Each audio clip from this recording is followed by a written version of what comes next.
Hey friends, I'm here looking for everyone's finds.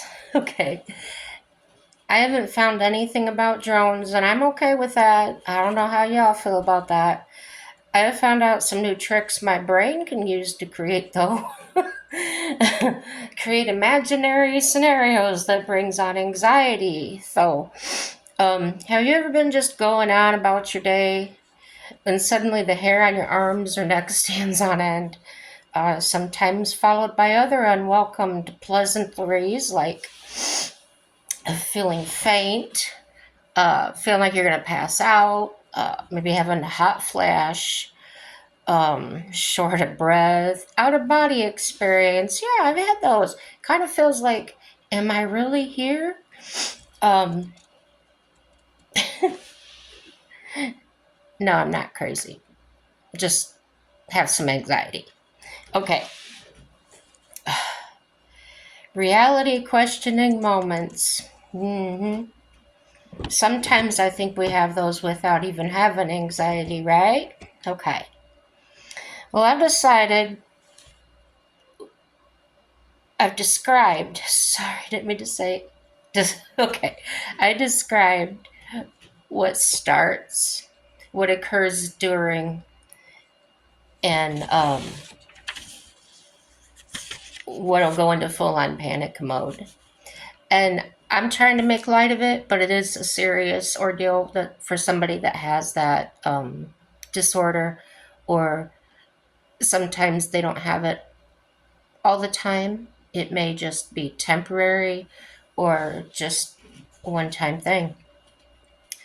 So when my anxiety is going into full on panic mode and I start to feel that out of control, like I can't catch my breath, I can't see, I can't, all these things are going on.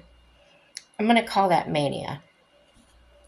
During the mania, in the panic attack, I'm feeling out of touch. My vision will blur. Like I can't focus on trying to see anything. My can't seem to focus enough to see anything during that time, really. Um, so you almost feel like there's something over your face or something over your head that is restricting your vision, your breathing, your hearing. Um, my ears kind of get that sensation of like they sound when you go underwater, just that muffled. You can still hear noise, but it's muffled. So I guess it's attacking my senses. Okay, let's just say that attacks the senses. Um, I keep telling myself, breathe in, breathe out. Okay, there's a constant voice in me doing that. Okay. The last thing I want is someone walking up to me and telling me to breathe, okay? Because I'm already doing that. If you want to help me find a place to sit down, help guide me to a place to lean against. Because in that moment, I'm not seeing too straight. I'm not hearing too straight. My senses are going by the time that comes, usually. Um, I'm not getting any air because my chest has tightened, lungs spasming. So I think that's maybe what you call a bronchial spasm. Um, so now I need an inhaler. Uh, an inhaler will force the airways to open and relax so that the oxygen can start flowing normally again, which is what I need. Um, my heart has no idea I'm having a panic attack. This is all in my brain. So it just wants to know where the oxygen is. So my feet go numb because they think they've just decided to volunteer to die off first. Then the legs, and oh my gosh, the knees buckle. My core, okay, basically it doesn't affect my torso, okay. It's trying to stay balanced. It's my spine and my, okay, I'm just trying to stay balanced while my head's somewhere else, my senses are altered. my feet and legs have gone numb. My knees are trying to buckle on me. And it's like trying to feel my way around in a dark room and touch something that's going to ground me or give me stationary, that I have something to hold on to, okay? So if I find something to prevent myself from toppling over, I reach out into the fog. Um, sorry, my hair is just full of static right now.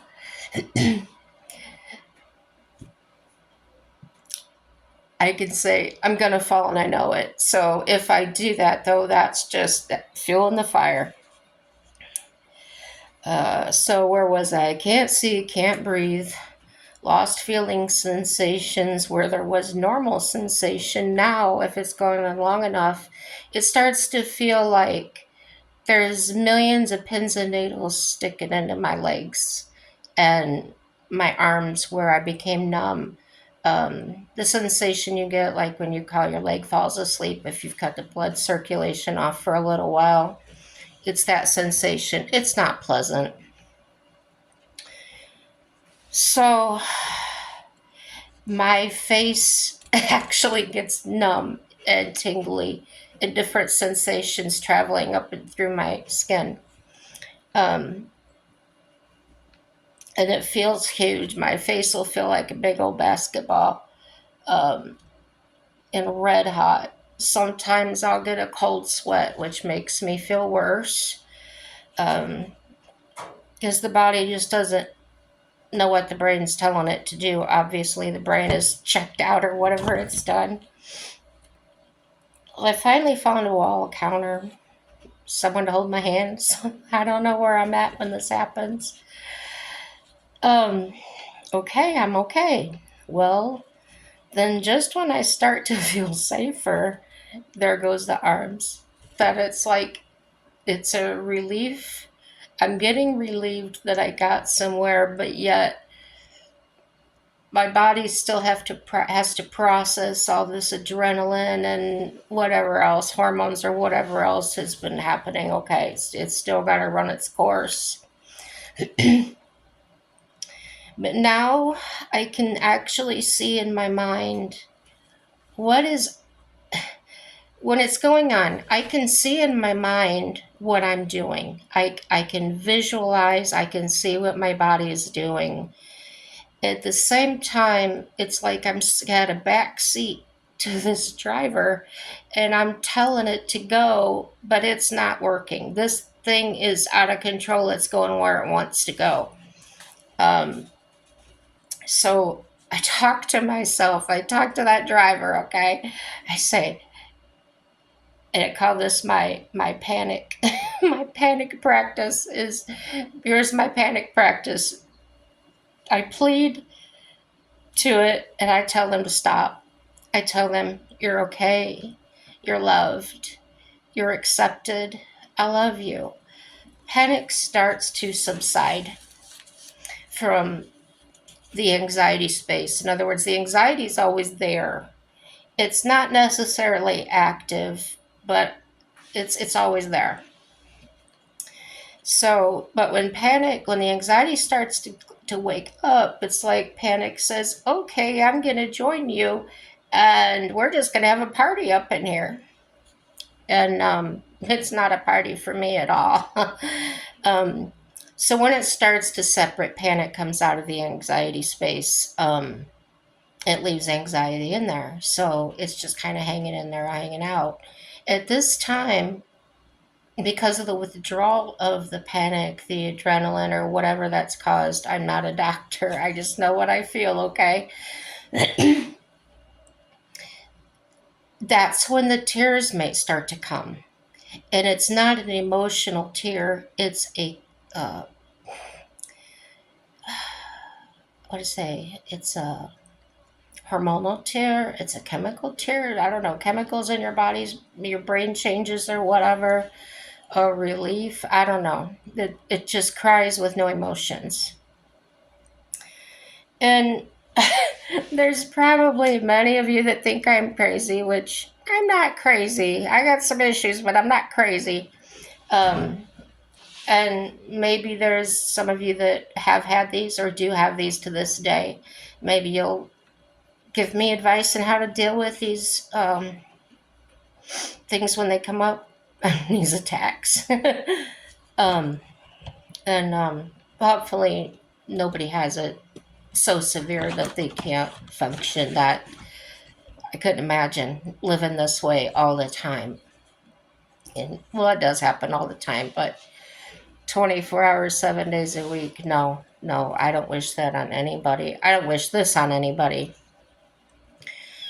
Okay, in my opinion, and finding up to now in life, is that when things actually did happen growing up, I want to say not as a child, but even after I got out of my parents' house, my younger days, I was naive and did some pretty crazy things.